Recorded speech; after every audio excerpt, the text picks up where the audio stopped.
Baik. Pemirsa yang berbahagia rahimani wa rahmakumullah.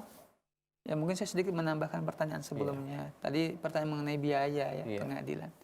Ya sebenarnya memang saya tidak terlalu paham masalah bagaimana pengurusan perceraian di pengadilan.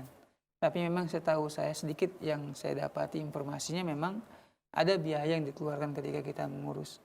Apalagi kalau umpamanya ingin cepat atau dengan prosedur yang mungkin di luar prosedur yang ditetapkan, ya butuh biaya yang lebih besar. Begitu. Karena memang surat cerai itu dibutuhkan ya untuk kalau seandainya si istri mau menikah lagi dengan yang lain, begitu ya. Wallahu ta'ala alam. Nah, mengenai pertanyaan tadi, yaitu mengenai amalan apa yang bisa kita lakukan agar dapat masuk ke dalam surga tanpa hisab dan tanpa azab. Dalam sebuah hadis, ya, Nabi Shallallahu Alaihi Wasallam menyebutkan bahwa nanti ada di antara umat Nabi Muhammad 70.000 orang yang masuk ke dalam surga tanpa hisab dan tanpa azab. Maka para sahabat heboh, ya, siapa mereka? Banyak di antara mereka menduga-duga dan sebagainya. Hingga Nabi Shallallahu Alaihi Wasallam menjelaskan 70.000 kriteria orang yang masuk ke dalam surga tanpa hisab dan azab ini, kriteria mereka di antaranya ialah mereka tidak mau tatoyur. Tatoyur itu ialah mereka itu mengundi nasib atau ya menduga-duga dengan undian ataupun burung. Jadi dahulu itu orang-orang Quraisy, orang-orang musyrikin, kalau mereka mau safar, mau pergi jauh, mereka ambil burung, kemudian mereka lemparkan, mereka lepaskan. Kalau seandainya burungnya itu ke kanan, maka mereka tetap melanjutkan perjalanan mereka. Kalau seandainya burung itu ke kiri, mereka menganggap sial, ini sial nih, nggak usah kita bersafar.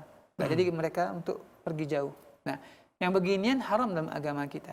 Dan banyak juga mungkin semisalnya, ada orang mungkin mengambil dadu, ataupun kawin, kalau seandainya dia kepala umpamanya, maka dia pergi. Kalau enggak kepala, maka dia enggak pergi. Ini juga di antara bentuk tatoyur. Dan dalam agama kita diharamkan. Nah, di antara kriterianya juga sifat orang-orang yang masuk ke dalam surga tanpa hisab, tanpa azab, yang mereka tidak minta diruqyah. Tidak minta diruqyah.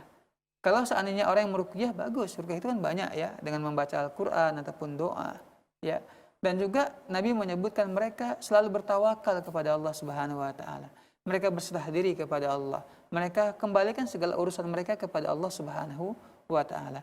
Nah, inilah beberapa kriteria sifat yang Nabi Shallallahu alaihi wasallam sebutkan orang-orang yang masuk ke dalam surga tanpa azab dan tanpa siksa. Tapi ada juga, nah ini insya Allah bisa semua kita melakukannya. Dalam sebuah hadis Nabi Shallallahu alaihi wasallam bersabda, "Ayyuhan nas, afshus salam wa at'imut ta'am wasilul arham wa sallu bil laili wan nasu niyam tadkhulul jannata bisalam." Wahai manusia, kata Nabi, hendaklah kalian itu ya menyebarkan salam. Jumpa teman, jumpa keluarga, jumpa siapapun umat Islam, kita ucapkan assalamualaikum. Sebarkan salam. Dan hendaklah kalian memberi makan, suka memberi makan kepada anak yatim, kepada teman-teman dan seterusnya.